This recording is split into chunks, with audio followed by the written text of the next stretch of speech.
નમસ્કાર મિત્રો, તો આપણે આજે બ્લુસ્ટારના વીસી કુલરની થોડી માહિતી લઈશું. આ બ્લુસ્ટારનું વીસી કુલર છે. આ દરવાજો છે, આ રીતે આ મશીન ખુલે છે.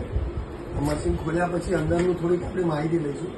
આ શેલ્ફ છે, આ શેલ્ફની ઉપર આપણે માલ મૂકવાનો હોય છે.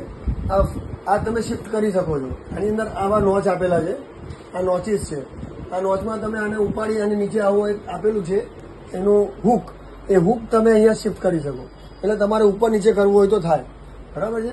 આ પંખો છે જેના વડે મશીનની અંદરનું કુલિંગ સર્ક્યુલેટ થતું હોય છે, બરાબર છે. આ અંદરની લાઇટ માટેનું બટન આપેલું છે, લાઇટ તમે ઓન ઓફ કરી શકો છો. આ જો લાલ સ્વિચ છે તે. હવે આ મશીનની અંદરનું ટેમ્પરેચર સેટિંગ કરવા માટે અંદર એક થર્મોસ્ટેટનું સેટિંગ પોઈન્ટ આપેલું છે. આવા જાઓ ભાઈ, તમે નજીક આવો. આ એક થર્મોસ્ટેટનું સેટિંગ પોઈન્ટ છે. આમાં તમે જેમ જેમ વધારશો એટલે 0 થી 10 સુધી, 10 એટલે સૌથી વધારે કુલિંગ, 0 એટલે ઓછું કુલિંગ. ઓકે, આ રીતનું છે. આની અંદર આ નીચે આ રીતે લોક પણ આપેલું છે. તમારે લોક કરવું હોય તો આ લોક પણ થાય છે. ઓકે, તો આ થોડીક માહિતી છે જે તમને ઘણી કામ લાગે. Okay, thank you.